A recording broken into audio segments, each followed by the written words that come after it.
Verenantsika ny sehatra politika rehefa avy eo fa manoloana ny fijoroan'ny ministeram-panjakana misahana ny foto-drafitrasa sy ny fanajariana tany dia nanatanteraka fihaonana tamin'ny mpanao gazety ny fahatelopolon'ny volana aprily lasa teo ry zareo nivony holafitry ny injeniera momba ny asa vaventy sy ny tao-trano manana ny etaetana manokana izy ireo ao anatin'izany.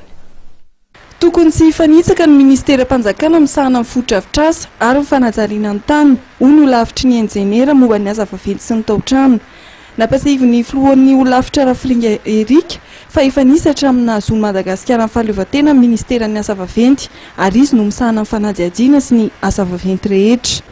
Ministeran'ny asa vaventy dia efa nisy nanomboka tamin'ny fiforonan'ny Repoblika teto Madagasikara. Ny asany tamin'izany nanao ny étude sy ny réalisation momba ny asa vaventy rehetra toy ny lalana, ny serana tsambo, ny serana mpiara-manidina, ny trano-mpanjakana rehetra, izay asa vaventy rehetra zany nisy teto Madagasikara natao zany na en régie na nalefa tamina entreprise. Izy no nitazona sy manara-maso ny fenitra ny fanamboaran-dalana sy ny asa lehibe rehetra teto. Izy no tompona andraikitra amin'ny fandaharana asa sy ny tetikasa eto amin'ny fampandrosoana momba ny lalana teto Madagasikara. Amin'izao fotoan'izao ny mission nampiandraketina azy dia mamolavola, manatanteraka, manara-maso ny politika ny fanjakana momba ny asa vaventy rehetra.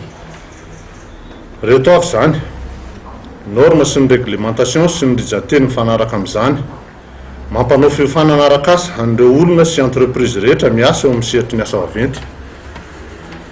Manao ny programmation sy ny planification eo amin'ny fikojakojana sy ny fanarenana ny foto-drafitrasa rehetra momba ny lalana.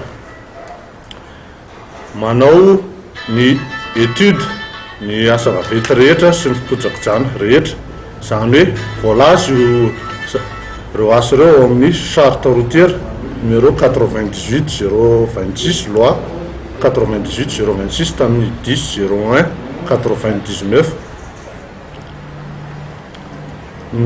Nitantana ny fanana ministeran'ny asa vaventy toy ny trano, fitaovana ary ny tany izay mielipatrana indrindra eto Madagasikara.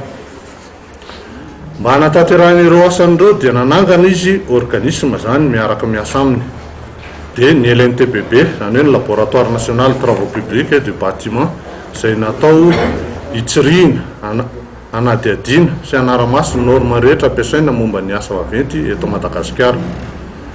Nanangana koa ny infra izay toeram-piofanana zany ity toerana ity an'ireo rehetra na olona na ny entreprise miatsehatra ao amin'ny sehatry ny asa vaventy. Natsangana koa ny fond d'entretien routier mba hitantanana ny famatsim-bola entina hikojakojana ny lalana.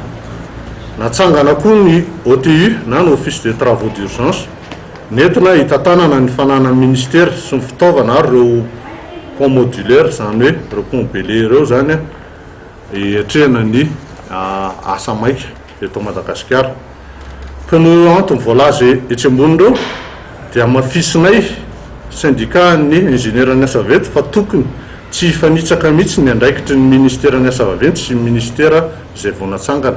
Roa herinandro taorian'ny fijoroan'ny gouvernemanta tsy mbola nisy fifanatsahana andraikitra nitranga tao amin'ny ministeran'ny asa vaventy sy ny ministeram-panjakana misahana ny foto-drafitrasa ary ny fanajariana tany. Nosiritan'ny holafitry ny injeniera momba ny asa vaventy sy ny tao-trano fa arika ny mety fifanitsahana andraikitra nanaovan'izy ireo fanambarana ny 30 aprily lasa teo teny amin'ny infra larobia.